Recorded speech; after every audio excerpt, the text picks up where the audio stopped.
La plateforme politique Pacte pour un Congo retrouvé a lancé la première phase du séminaire d'immersion à l'intention de ses élus. Un séminaire qui a eu lieu le jeudi 1er février 2024 à Kinshasa. Venus de toutes les 26 provinces de la RDC, les élus proclamés sur les listes du regroupement membres du PCR ont, à la grande majorité, répondu présent à l'appel de leurs leaders politiques organisateurs de ces travaux. Il s'agit de Vital Kamerhe, Tony Kankou, Jean-Lucien Boussa et Julien Paluku. C'est la première étape de cette démarche qui vise à impliquer davantage leurs députés provinciaux et nationaux dans la vision du PCR engagé derrière le président Félix-Antoine Tshisekedi Tshilombo. Pourquoi nous avons demandé aux députés provinciaux de venir? C'était pour vous dire que désormais, au sein de l'Union sacrée, nous avons décidé et nous sommes résolus de façon tout à fait libre,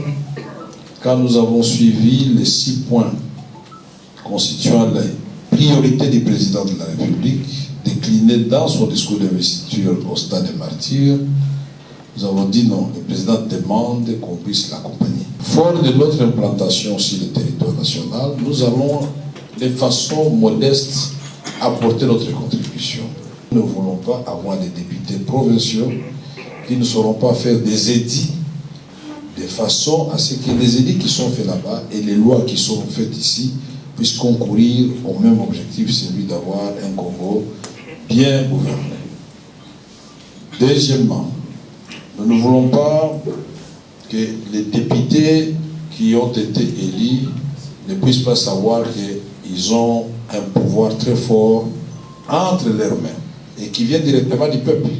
Vous êtes élus au suffrage universel direct, au même titre que les députés nationaux, au même titre que le président de la République. C'est ici l'occasion de préciser que le PCR est dans l'Union sacrée parce que AAUNC est dans l'Union sacrée, AAP est dans l'Union sacrée, B50 est dans l'Union sacrée, Code est dans l'Union sacrée. Donc c'est, en fait, nous nous mettons ensemble pour éviter la dispersion au sein de la même famille, tout en respectant le mot d'ordre de l'Union sacrée, qui est la vision du président de la République, tout en respectant les orientations qui seront données par le futur Premier ministre, par le président de la République lui-même et toutes les autorités du pays, le président de l'Assemblée nationale, le président du Sénat.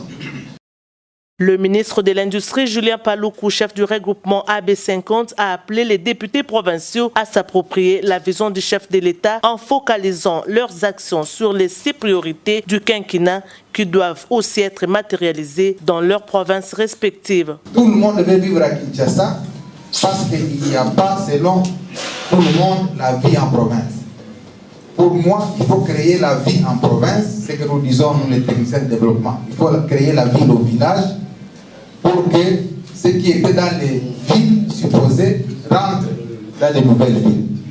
Et c'est possible dans ces pays. Voilà pourquoi nous sommes mis ensemble pour être une force de proposition, être une force qui permet de faire bouger les lignes, être une force qui amène des réformes. En fait, nous voudrions en tant que PCR être véritablement ce groupe porteur de propositions et des valeurs dans l'intérêt du pays et derrière le président de la République. C'est simplement cela.